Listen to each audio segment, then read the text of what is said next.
आप सभी का एक बार पुनः से स्वागत है इस एसजीसी के यूट्यूब चैनल पर। फ्रेंड्स, हम सभी ने डिस्कशन स्टार्ट किया है सेक्स डिटर्मिनेशन, जिसमें से हम लोग प्रीवियस वीडियो में डिस्कस कर चुके हैं इसके इंट्रोडक्टरी पार्ट को। इसके अलावा हमने वहाँ पर स्टार्ट किया था एक्स एक्स और एक्स वाई सिस्टम को, ठीक है। इसमें हम लोगों ने ये देखा था कि इस तरह के जो सिस्टम हैं वो कहाँ पर मिलते हैं देखने को। तो इस तरह के जो सिस्टम देखने को मिलते हैं वो ह्यूमन बींग्स में या मैमल्स में देखने को मिलता है। ह्यूमन या हम कह सकते हैं मैमल में, और कुछ इंसेक्ट में भी देखने को मिलता है। एंड कुछ इंसेक्ट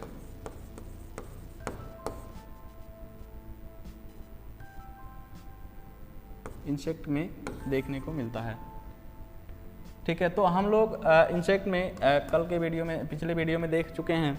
तो इस वीडियो में हम लोग ह्यूमन में किस तरह के सेक्स डिटर्मिनेशन होता है, कौन करता है, इन सबको डिस्कस करेंगे। तो ह्यूमन बीइंग में जनरली क्या होता है कि दो तरह के सेक्स क्रोमोसोम्स पाए जाते हैं, यानी एक्स और वाई, ठीक है। तो जनरली यहाँ पर डिटरमाइन कौन करता है, तो वाई क्रोमोसोम डिटरमाइन करता है।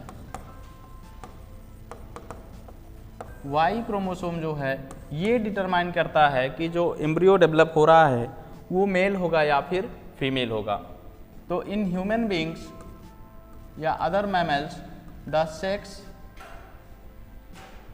Sex is determined by Y chromosome. Y chromosome के द्वारा डिटरमाइन किया जाता है। अर्ली एम्ब्रियो में जो अर्ली एम्ब्रियो होता है, अर्ली एम्ब्रियो ये बाई पोटेंशियल गोनाड, इसके पास एक बाई पोटेंशियल गोनाड होती है, जिसके बाई पोटेंशियल कहने का मतलब उस गोनाड में ये पोटेंशियलिटी होती है कि वह मेल भी हो सकता है और फीमेल भी हो सकता है। ये आगे चल के यानी ये मेल का भी डेवलपमेंट कर सकता है और फीमेल का भी डेवलपमेंट कर सकता है। यही चीज़ लिखा है कैन डेवलप इनटू टेस्टिस और ओवरी, यानी वो टेस्टिस भी बना सकता है और ओवरी भी बना सकता है। Maleness is determined by SRY gene.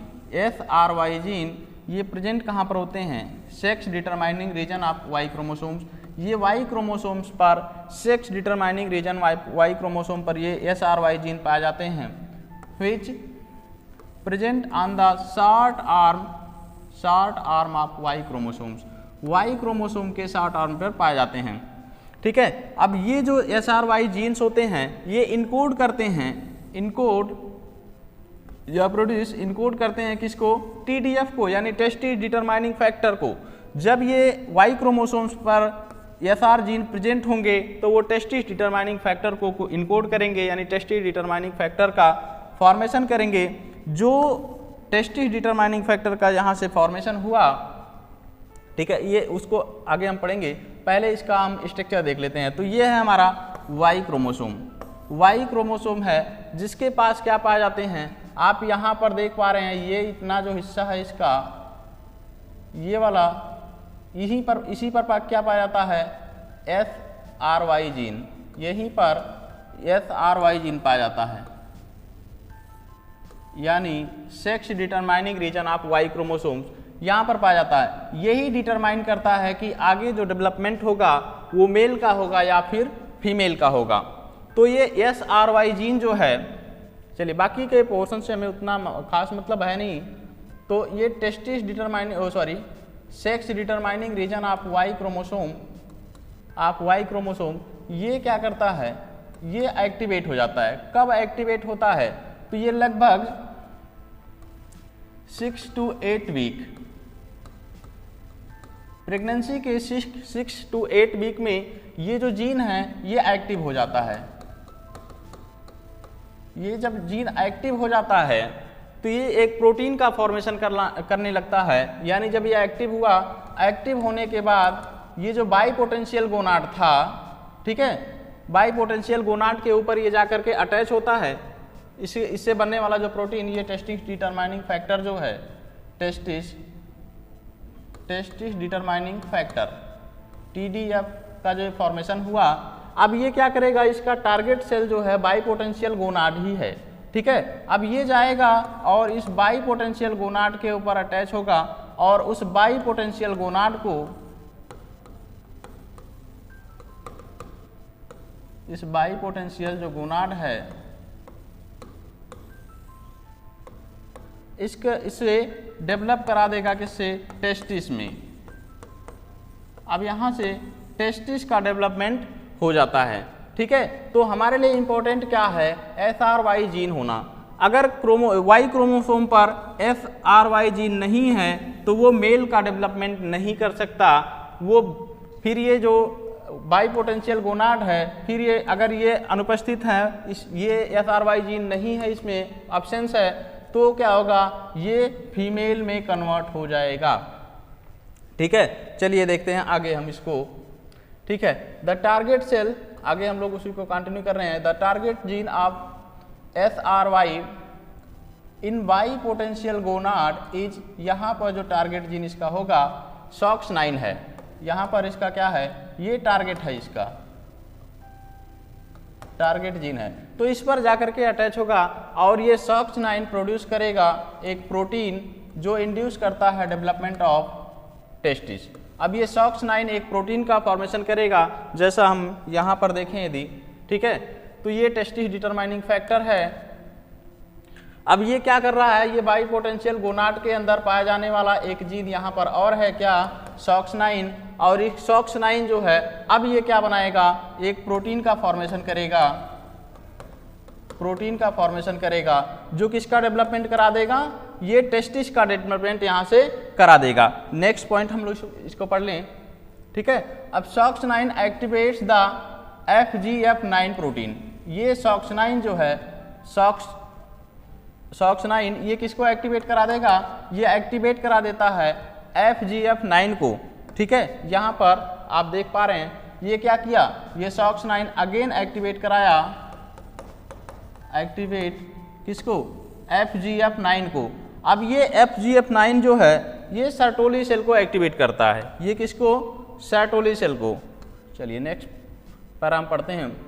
तो FGF9 जो है काजेज सम सोमैटिक सेल्स, कुछ सोमैटिक सेल्स जो ऑर्गेनिज्म के हैं, some somatic cell of gonad to differentiate into Sertoli cells, इसमें से गोनाड्स के कुछ सोमैटिक सेल्स जो हैं वो डिफरेंशिएट हो जाते हैं, किसमें, वो डिफरेंशिएट हो जाते हैं। चलिए यहाँ पर देख लेते हैं, गोनाड्स के कुछ टेस्ट जो सेल्स हैं, सोमैटिक सेल्स हैं, वो डिफरेंशिएट हो जाते हैं किसमें, वो डिफरेंशिएट हो गए किसमें, सर्टोली सेल्स में। अब ये सर्टोली सेल्स का जब फॉर्मेशन हो गया, सर्टोली सेल एक्टिव हो गया, तो सर्टोली सेल क्या करने लगता है, अब ये सर्टोली सेल्स एक हार्मोन्स का सिक्रीशन यहाँ से करता है, एक हार्मोन्स का सिक्रीशन करता है। कौन सा hormones, anti Mullerian hormones, anti Mullerian hormones, जो क्या करता है, मुलेरियन डक्ट के फॉर्मेशन को रोक देता है, जो क्या करेगा, regress the development of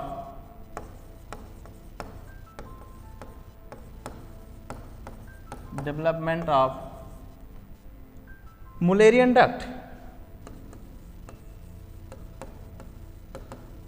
Mullerian duct, यानी मुलेरियन डक्ट का अब डेवलपमेंट नहीं होगा, मुलेरियन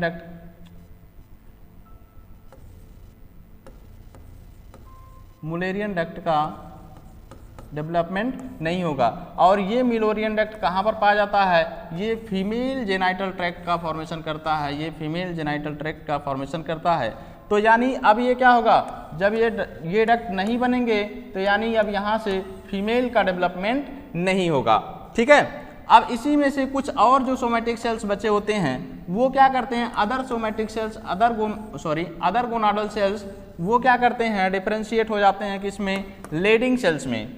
अदर सेल्स क्या करते हैं, लेडिंग सेल्स में डिफरेंशिएट हो जाते हैं, और ये लेडिंग सेल्स जो एक्टिवेट हो जाता है तो ये एक हार्मोन्स का सिक्रेशन यहाँ से करने लगता है, एक हार्मोन्स का सिक्रेशन करने लगता है। उस हार्मोन्स को हम लोग क्या कहते हैं, टेस्टोस्टेरोन, अब ये जो टेस्टोस्टेरोन इसका सिक्रेशन होने लगा, जब इसका ये हार्मोन सिक्रीट करने लगा, इसकी लेवल बढ़ने लगी, तो इससे क्या होगा, मेल के जो सेकेंडरी सेक्सुअल कैरेक्टर हैं, male secondary sexual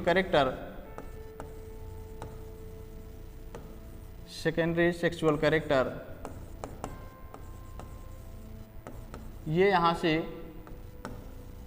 character develop होने लग जाएंगे और पूरी तरह से ये क्या हो जाएगा, मेल का डेवलपमेंट हो जाएगा। ठीक है, चलिए वो उस पूरे पैरा को हम लोग पढ़ लेते हैं। ठीक है, यहाँ तक हम लोगों ने पढ़ा कि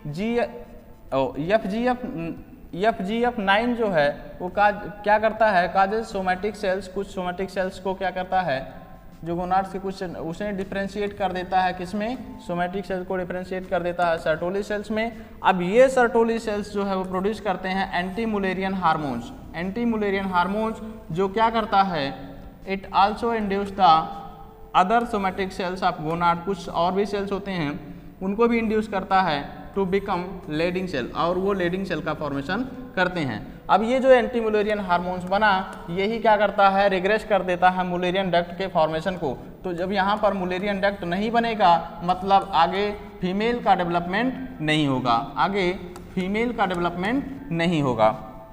दूसरा जो लेडिंग सेल्स है, लेडिंग सेल क्या करता है, ये सिक्रेट करता है male sex hormones, male sex hormone यानी कि टेस्टोस्टेरोन। तो टेस्टोस्टेरोन व्हिच काजेज, जो स्टिमुलेट करता है, stimulate the development of secondary sexual character. ठीक है, अब इन एब्सेंस, यदि मान लो ये SR जीन नहीं होते, एक्सप्रेस नहीं हो रहे हैं, if SR gene, if in absence of SRY gene, SRY expression, जो गोनाड्स है, गोनाड डेवलप इनटू ओवरी, जब ये एक्सप्रेस ही नहीं होंगे तो गोनाड का डेवलपमेंट किस में हो जाएगा, ओवरी हो जाएगा, क्योंकि इसके पास पोटेंशियलिटी है कि वो मेल भी बना सकता है, वो सॉरी टेस्टिस भी बना सकता है, ओवरी भी बना सकता है। जरूरी क्या है, जरूरी यहाँ पर है कि SRY जीन एक्सप्रेस होना चाहिए। और कुछ सोमैटिक सेल्स जो इसके हैं, जो वहाँ पर लेडिंग सेल बना रहे थे, तो जब यहाँ पर टेस्टिस ही नहीं बना, ओवरी बना, तो कुछ जो सोमैटिक सेल्स होंगे, somatic cells become follicle sales, वो क्या हो जाते हैं, फॉलिकल सेल का फॉर्मेशन करते हैं, और अदर जो बचे हुए सोमैटिक सेल्स होते हैं वो थीका का बिकम थीका, वो थीका का फॉर्मेशन करते हैं, और यहाँ से सिक्रीट होने लगता है ईस्ट्रोजन, यहाँ से क्या होने लगता है, सिक्रीट ईस्ट्रोजन, और ये ईस्ट्रोजन सेकेंडरी फीमेल के सेकेंडरी सेक्सुअल कैरेक्टर को डेवलपमेंट करेगा, ये फीमेल के सेकेंडरी सेक्सुअल कैरेक्टर को डेवलपमेंट कराएगा। तो ठीक है, इस तरह से हम लोग यहाँ तक, चलिए ये इस तरह से हम लोगों ने देखा कि अगर ये हमारे पास SRY जीन जो है ये एक्सप्रेस हो रहा है, तो जब ये एक्सप्रेस होगा तो टेस्टिस डिटरमाइनिंग फैक्टर का फॉर्मेशन करेगा। टेस्टिस डिटरमाइनिंग फैक्टर जो बाई पोटेंशियल गोनाड होता है, उसके टारगेट सेल यानी टारगेट जो जीन है, उसके टारगेट जीन कौन से हैं, SOX9, इनको क्या करेगा, ये एक्टिवेट कराएगा। जब ये एक्टिवेट हो जाएंगे तो ये एक प्रोटीन का फॉर्मेशन करते हैं, और वह प्रोटीन टेस्टिस के डेवलपमेंट को प्रोसीड करता है, जिससे कि टेस्टिस का डेवलपमेंट हो जाता है। कुछ जो है SOX9 अदर प्रोटीन्स को, अदर जो है जीन को भी एक्टिवेट करते हैं, जैसे GFG9 है, इसको भी एक्टिवेट करते हैं। तो जब ये एक्टिवेट होता है तो सारा काम SOX9 अकेले नहीं करेगा, तो ये एक्टिवेट हुआ, इसके एक्टिवेशन से क्या हुआ, ये सर्टोली सेल का फॉर्मेशन करा दिया, कुछ सोमैटिक सेल से क्या बना दिया, सर्टोली सेल का फॉर्मेशन करा दिया। अब ये सर्टोली सेल्स जब इनका फॉर्मेशन हो गया तो ये एंटी मुलेरियन हार्मोन्स का फॉर्मेशन किए, और एंटी मुलेरियन हार्मोन्स का सिक्रेशन बढ़ने से हुआ क्या कि जो मुलेरियन डक्ट का फॉर्मेशन होना था वो नहीं होगा, यानी वो रेग्रेस हो गया।